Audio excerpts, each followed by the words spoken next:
Shalom, damai di hati. Selamat malam saya ucapkan kepada kita semua, khususnya wanita kaum ibu kolom 14 Gemim Ebenezer Watutumu.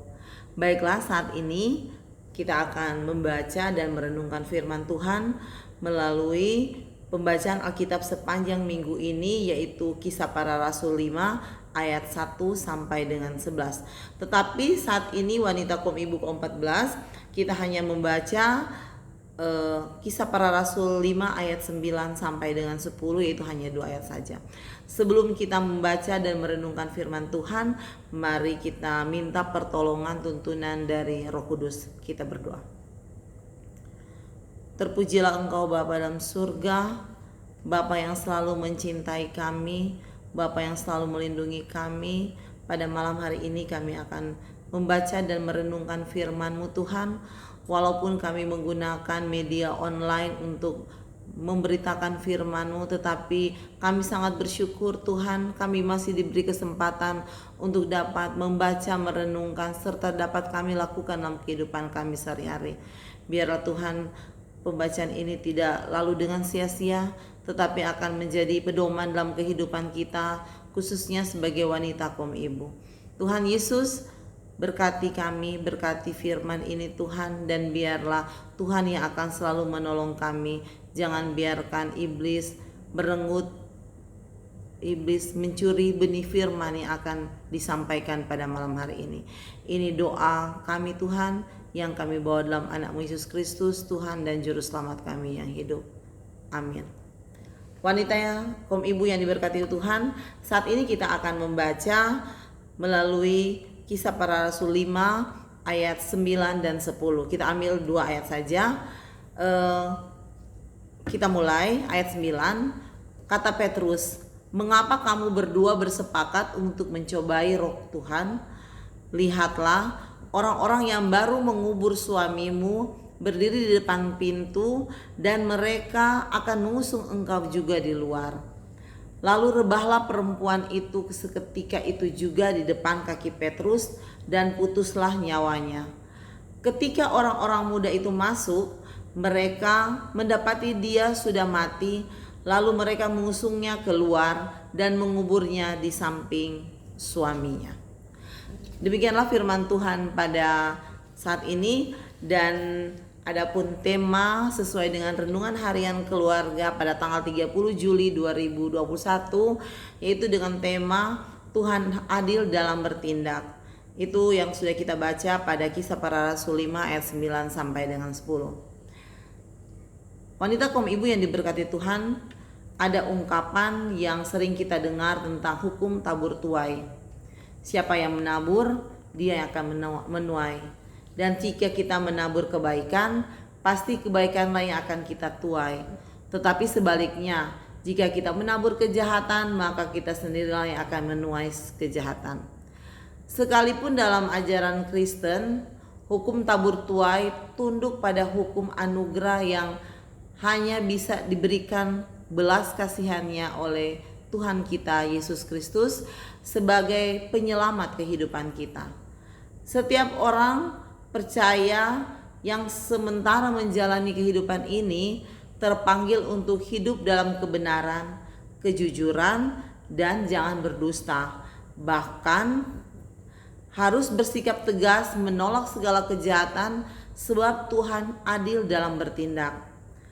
Wanita kaum ibu yang diberkati Tuhan, bacaan hari ini menceritakan tentang bagaimana Rasul Petrus dengan keras menegur dan memperingati Safira atas perbuatan yang tidak berkenan kepada Tuhan, di mana mereka berdua, suami istri ini, Safira, Ananias dan Safira, bersepakat dan mereka mencobai Roh Kudus.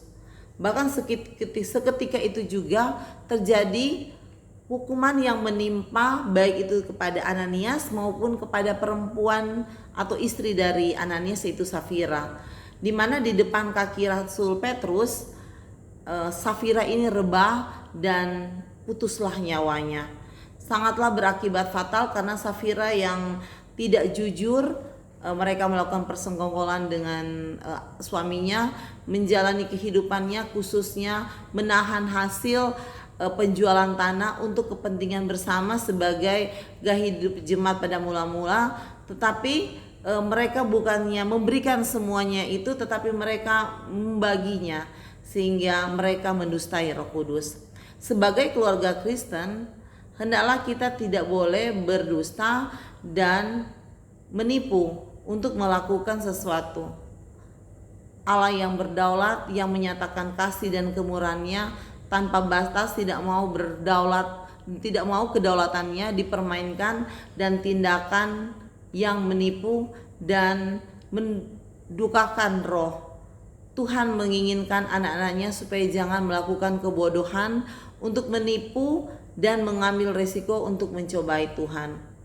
Kita mungkin tahu pada 10 hukum Tuhan, yaitu pada hukum yang ke-9, jangan berdusta. Itu merupakan hukum yang diberikan Tuhan melalui Musa, dan sebaiknya apa yang sudah diatur oleh hukum, apa yang sudah diatur oleh Tuhan tidaklah boleh kita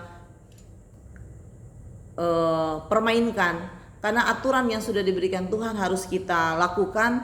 Karena sama dengan Safira dan Ananias dan Safira, mereka mendustai Roh Kudus.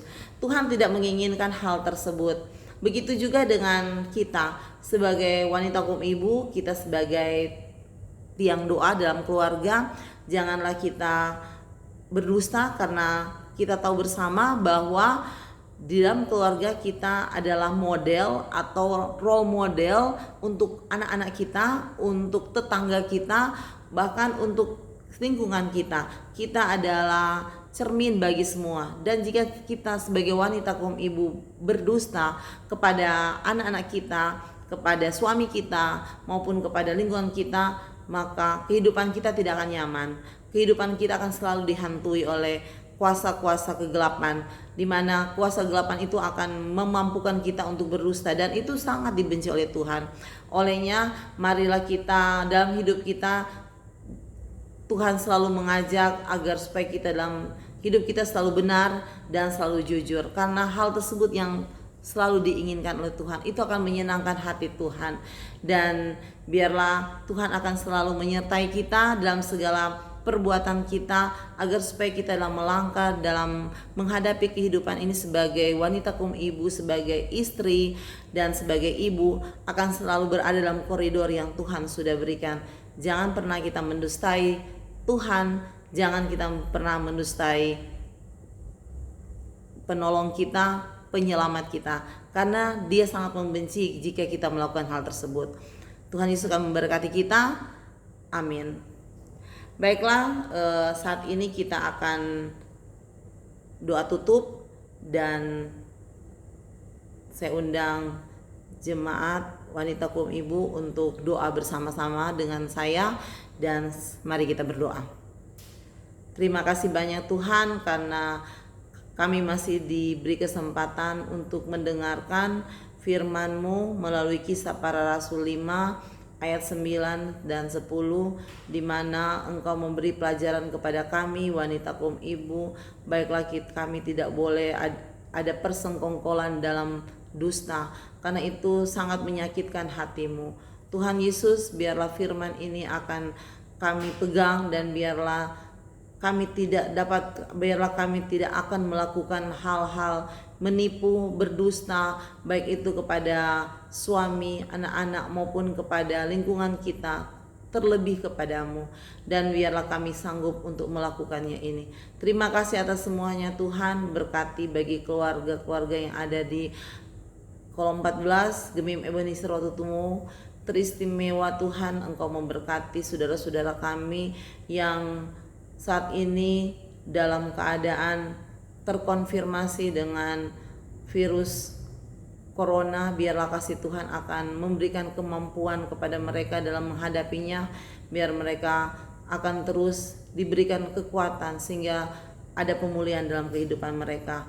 Biarlah Engkau Tuhan akan selalu menjadi pelindung kami. Mampukanlah kami untuk dapat melakukannya. Terima kasih banyak Tuhan. Berkati juga bagi jemaat Gemim Ebenezer Watutumo. Berkati kami semua Tuhan, seluruh dunia yang merupakan ciptaan-Mu. Biarlah Tuhan ampuni segala dosa yang kami lakukan, dan biarlah kami semua mendapatkan belas kasihan yang hanya berasalkan daripada-Mu. Terima kasih banyak Tuhan, terima kasih banyak. Terima kasih atas firman-Mu bagi kami wanita kaum ibu dan bagi kami semua yang mendengarkannya melalui online pada malam hari ini. Semoga Engkau selalu menyertai kami, biarlah Tuhan Yesus akan selalu menaungi kehidupan kami. Ini doa kami Tuhan yang kami bawa dalam anak-Mu Yesus Kristus, Tuhan dan Juru Selamat kami yang hidup. Amin. Demikianlah firman Tuhan pada malam hari ini melalui online. Semoga Tuhan Yesus yang akan selalu menyertai kita semua, memberkati torang semua. Dan saya akan mengakhiri acara ini. Saya ucapkan tetap jaga kesehatan kita, tetap mematuhi semua anjuran dari pemerintah, dan jangan lupa kita akan tetap selalu dengan protokol kesehatan, dan biarlah Tuhan Yesus akan selalu menyertai torang semua. Shalom, damai di hati.